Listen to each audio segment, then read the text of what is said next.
Halo semuanya, hari ini kita akan belajar tentang liturgi. Secara khusus kita akan belajar peralatan liturgi yang digunakan di panti imam dan peralatan-peralatan yang biasa digunakan oleh Miss Dinar.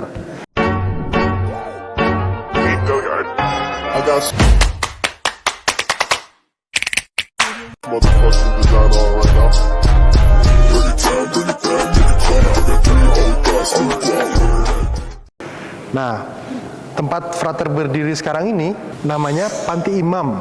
Nah, kalau kita lihat di panti imam ini ada banyak sekali barang-barang. Ada kursi, ada meja, dan berbagai hal lainnya. Maka kita akan mengenali itu pelan-pelan ya. Oke, kita mulai dari ujung sana. Nah, kalau di ujung sana ini ada kursi yang biasa digunakan oleh adik-adik Miss Dinar. Memang di beberapa paroki ada yang di posisinya di altar seperti ini, ada juga yang di bawah. Jadi menyesuaikan situasi bangunan paroki ya. Nah, kemudian kita lanjut ke sini. Di sini ada yang namanya mimbar imam. Nah, mimbar ini biasa digunakan oleh imam untuk membuka misa, memberi salam, melakukan doa pembuka. Imam akan di sini memberinya.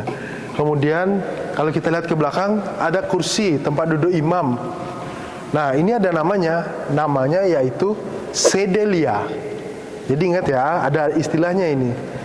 Kemudian kita lanjut ke sini, kita akan melihat meja yang besar. Meja ini disebut altar.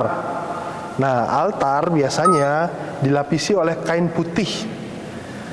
Itu. Jadi kemudian di altar juga di sini tempat imam mengkonsekrir tubuh dan darah Kristus. Kalau kita lihat di altar ini ada banyak barang. Nah, kita lihat satu-satu. Dari depan sini kita melihat ada lilin dan juga tempat untuk menancapkan lilin.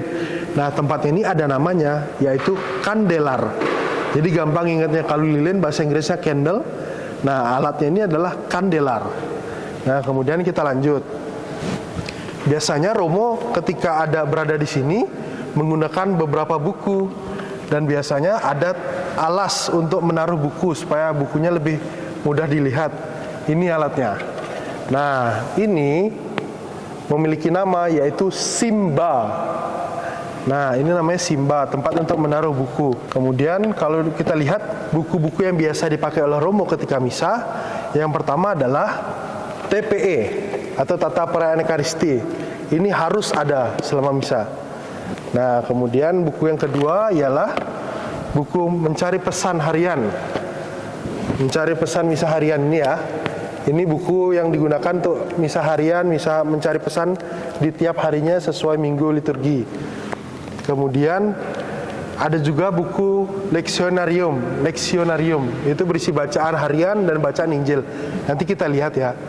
Kemudian kalau di altar ini kita lihat lagi ada salib di sini. Nah, salibnya ini biasanya berada di altar dan menghadap ke romonya.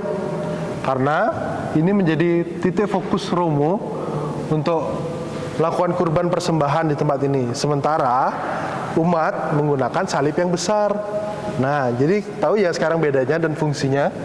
Kemudian kita lanjut lagi ke bagian belakang sini.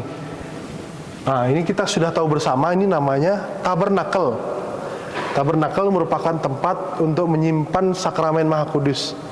Dia ini merupakan tempat yang suci karena berisi tubuh dan darah Kristus.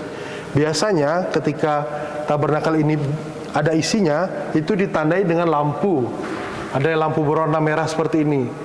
Kita biasa menyebutnya sebagai lampu Allah. Jadi kalau ini menyala berarti ada sakramen di dalamnya. Sementara jika itu kosong, lampunya bisa dimatikan. Gitu ya, kira-kira ya.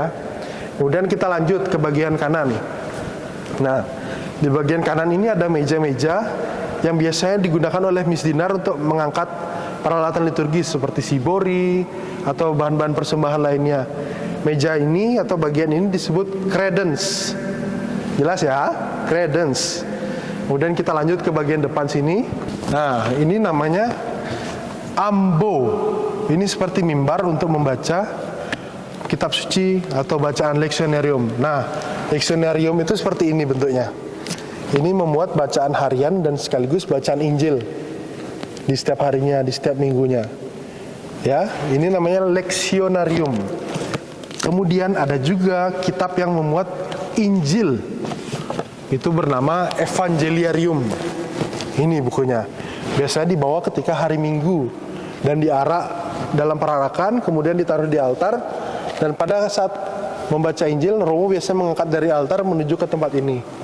Gitu. Jadi ini khusus kitab Injil, Injil hari Minggu. Ya, jadi gitu ya. Kemudian kita turun lagi. Oh ya, ada satu alat kecil yang biasanya dipakai untuk mereciki. Ini namanya aspergil atau aspergillum. Nah, ini ya alatnya ya, seperti ini. Nah, oke, yang selanjutnya kita akan belajar tentang peralatan-peralatan liturgi yang biasanya kita jumpai ketika Ekaristi. Kita bahas satu-satu ya. Yang pertama, ada yang namanya piala. Piala ini kalau dilihat bentuknya agak unik ya. Ada kayak pialanya, ada kayak cawannya, kemudian ada kain-kainnya. Kita bahas satu persatu ya. Tumpukan paling atas ada sebuah kain. Kain ini bernama kain corporale atau korporal. Kain korporal merupakan kain segi 9. Ya, jadi ada 9 kotak ya, diingat. Jadi jangan sampai ketukar sama kain-kain yang lain ya. Ini beda. Kain ini biasanya digunakan sebagai alas dari peralatan liturgi yang akan digunakan di altar. Ya, jadi nanti diperhatikan ya. Ini biasanya Romo pasti yang paling pertama ketika persembahan pasti mengambil kain ini dan membentangkannya di altar. Kemudian ini menjadi alas bagi peralatan lainnya. Kemudian yang selanjutnya ada pala. Ini namanya pala. Pala ini fungsinya sebagai penutup dari piala ketika sudah berisi air dan anggur. Pala ini ada yang bahannya plastik, ada juga yang kain dikeraskan, itu ada macam-macam ya. Jadi yang penting fungsinya itu sebagai penutup piala supaya tidak kemasukan debu atau kemasukan hal-hal lainnya. Selanjutnya ada yang namanya patena. Patena ini merupakan lempengan kecil atau wadah kecil yang digunakan sebagai tempat dari hosti besar yang akan dikonsekrir. Biasanya kan dalam Ekaristi kita ngelihat ya. Kemudian Romo biasanya menggunakan ini untuk memberkati hosti itu supaya menjadi tubuh dan darah Kristus. Hosti besar diletakkannya di sini.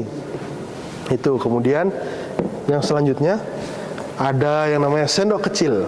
Nah, ini kecil sekali ya sendoknya. Sendok ini digunakan sebagai alat untuk mengambil air untuk dicampurkan di dalam piala bersama anggur. Dalam persembahan Romo pasti mengambil air dan anggur. Biasanya ada misdinar yang bantu di sini. Kemudian misdinarnya dibantu, kemudian Romonya mengambil anggur, kemudian air biasanya digunakan sendok kecil untuk mengambilnya. Ya, itu. Kemudian kain. Kain apakah ini? Kain ini bernama kain purificatorium. Kain ini berfungsi sebagai kain yang membersihkan piala ini, tapi juga bisa digunakan sebagai kain yang dipakai oleh para prodiakon, imam, frater untuk membagi komuni. Gitu ya. Jadi biasanya prodiakon atau Romo membawa sibori untuk membagikannya pakai kain ini. Nah, kain ini cukup multifungsi ya. Kemudian yang bagian terakhir, yakni piala itu sendiri. Piala ini bentuknya mirip-mirip dengan sibori ya kalau kita lihat. Piala ini merupakan cawan yang digunakan oleh imam untuk mencampur tubuh dan darah Kristus. Ya, jadi ini biasanya kalau kita lihat, biasanya Romo menuangkan air dan anggur yang tadi itu ke sini. Kemudian juga memotong serpihan hosti dan dicampurkan ke dalam sini. Kemudian nanti Romo juga bisa minum dari cawan ini. Kemudian ada juga yang mirip dengan piala. Apa itu? Sibori. Nah, sibori ini apa sih bedanya dengan piala? Bentuknya sama, hanya fungsinya yang berbeda. Kalau dalam Ekaristi biasanya sibori ini ada tutupnya seperti ini. Sementara tadi piala ditutupi oleh kain-kain dan tumpukan peralatan begitu. Nah, biasanya ini dipakai oleh imam untuk menaruh hosti-hosti yang akan dibagikan ke umat. Misalnya dalam persembahan maupun dalam persiapan itu, biasanya imam membagi hosti ke sini, ke tempat ini. Jadi ini khusus untuk tempat hosti yang akan dibagikan ke umat. Juga misalnya kalau masih tersisa ketika misa, sibori ini akan diletakkan di tabernakel. Jelas ya? Jadi nanti ketika ditanya apa bedanya piala dan sibori, sudah tahu ya. Oke, yang selanjutnya masih juga ada hubungannya dengan hosti. Ada satu alat kecil yang juga digunakan sebagai tempat menaruh hosti. Biasanya yang punya ini bapak-bapak perdiakon, tapi juga bisa frater, juga bisa romo. Alat ini namanya pyxis. Alat ini digunakan sebagai tempat untuk menaruh hosti yang akan diantarkan kepada orang-orang sakit. Biasanya bapak-bapak perdiakon bawa ini ketika melayani misa di gereja, kemudian diserahkan ke romo, nanti romo minta sekian hostinya. Nah, nanti setelah misa, bapak perdiakon melakukan pelayanan lagi ke tempat-tempat umat yang membutuhkan, terutama bagi yang sakit. Ini ya alatnya namanya pyxis. Kemudian yang selanjutnya, tadi bicara soal air anggur. Nah, air anggur itu punya tempatnya sendiri. Alatnya ini bernama ampul. Ampul itu nih ya, 2 gelas beserta alasnya. Ada yang satu untuk menaruh air, yang satu lagi untuk menaruh anggur. Itu ya namanya ampul. Kemudian yang selanjutnya ada mangkok untuk cuci tangan. Biasanya kalau kita lihat romo kan Miss Dinar datang bawain ke romo untuk cuci tangan. Nah, ini pun ada namanya. Namanya ialah lavabo. Beserta kainnya juga ya, berasal dari bahasa Latin lavare yang artinya mencuci. Gitu ya. Kemudian peralatan selanjutnya. Nah, ini biasanya Miss Dinar yang selalu megang ini. Tahu kan apa ini? Ya, ini namanya lonceng. Nah, lonceng ini biasa digunakan atau biasa dibunyikan ketika ada momen-momen penting dalam Ekaristi. Kalau dulunya kita lihat dari sejarah, sebelum Konsili Vatikan kedua, itu misa semuanya menggunakan bahasa Latin dan romonya masih menghadap ke tabernakel sana, jadi membelakangi umat. Gitu. Jadi biasanya umat karena menggunakan bahasa Latin, banyak umat yang tidak paham. Kemudian umat lebih memilih untuk berdoa rosario.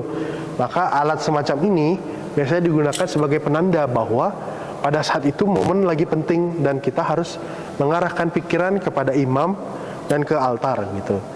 Kemudian tradisi itu juga diteruskan sampai sekarang sebagai penanda. Jadi ketika kita mendengar lonceng, itu artinya ada momen penting di mana kita diajak untuk senantiasa mengarahkan pandangan, mengarahkan hati kita ke altar dan kepada imam yang akan mengkonsekrir atau memberi berkatnya gitu. Ini biasanya ini digunakan ketika hari-hari biasa juga hari raya. Kemudian ada juga yang sejenis dengan ini, hanya saja penggunaannya ini khusus, yakni ketika hari Kamis Putih. Karena pada saat itu gereja sedang berkabung, gereja sedang menghayati kematian Yesus pada hari Kamis Putih malam. Kemudian dilanjutkan dengan teguran.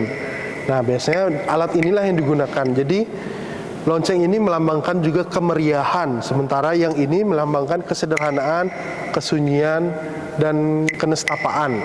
Ya, ini bedanya. Ini digunakan ketika Kamis Putih. Kemudian yang selanjutnya masih juga peralatan yang biasa digunakan oleh Miss Dinar. Nah, ini dia. Ini ada yang tahu nggak ini alatnya apa namanya? Ya, ini namanya wiruk atau pendupaan yang biasa digunakan untuk mendupai. Kalau bahasa Latinnya ini namanya turibulum. Nah, alat ini biasanya digunakan untuk mendupai. Biasanya orang yang megang ini biasanya selalu berdiri paling depan ketika perarakan. Fungsinya ialah mengasapi sebagai tanda pembuka jalan untuk yang di belakangnya, untuk imam, untuk Yesus begitu. Kemudian temannya ini biasanya misioner yang bertugas wiruk ada 2 orang. Yang satu membawa wiruk dan yang satu membawa alat kecil ini. Nah, ini namanya navikula. Navikula merupakan alat yang digunakan untuk menaruh dupa, untuk pemantik arang di sini. Jadi biasanya dalam wiruk ini ditaruh arang ya, arang yang menyala, kemudian dipantik dengan dupa ini sehingga dia kemudian berasap. Ya, ini namanya navikula. Diingat baik-baik ya. Kemudian yang selanjutnya, temannya lonceng tadi, biasanya ada satu alat besar. Tidak semua gereja punya alat seperti ini, tapi kebanyakan punya. Ini namanya gong. Gong ini dipakai sebagai penanda ketika romo mengangkat tubuh dan darah Kristus. Inilah tubuhku yang diserahkan bagimu. Dung. Biasanya Miss Dinar melakukan itu sebanyak 3 kali. Nah, ini alat khusus yang digunakan di gereja Indonesia khususnya. Itu. Jadi kira-kira itu. Kemudian yang selanjutnya ini, yang besar ini. Pasti kita sudah tidak asing lagi. Kita sudah sering melihat ya. Ini namanya monstran. Monstran berasal dari kata bahasa Latin monstrare, yang artinya memperlihatkan atau mempertontonkan. Jadi monstran ini biasa digunakan ketika ada salve atau adorasi. Biasanya kita melihat alat ini digunakan untuk meletakkan sakramen Maha Kudus di dalamnya, kemudian ditahtakan, kemudian memberi berkat kepada umat. Nah, di dalam sini juga ada alatnya. Nah, kita lihat satu-satu ya. Nah, kalau ini dibuka, ini bisa dibuka untuk meletakkan hosti yang besar biasanya untuk ditahtakan. Nah, di dalamnya ada satu alat kecil, ini yang namanya lunula. Lunula ini biasanya digunakan untuk menjepit hosti besar sehingga bisa ditahtakan. Kemudian di dalam sini juga ada lingkaran, tempat untuk meletakkan lunula ini namanya kustodia. Dengan baik-baik ya. Jadi yang besar ini namanya monstran, yang kecil penjepit ini namanya lunula, dan yang tempat untuk meletakkan ini namanya kustodia. Nah, jadi setidaknya kita udah tahu ya sekarang. Biasa kan kita lihat dari bawah, kita nggak tahu Romo ngelihat apa ya di dalamnya. Nah, sekarang kita udah tahu ya. Itu. Ya, kira-kira itulah alat-alat liturgi yang biasa dipakai ketika misa dan juga adorasi. Semoga dengan penjelasan ini kita sama-sama bisa paham ya. Materi ini juga bisa diulang-ulang, nanti kalau misalnya lupa atau mau mengingat-ingat lagi bisa diulang ya ke belakang. Jadi setidaknya kita sudah punya pengetahuan sekarang tentang alat-alat liturgi.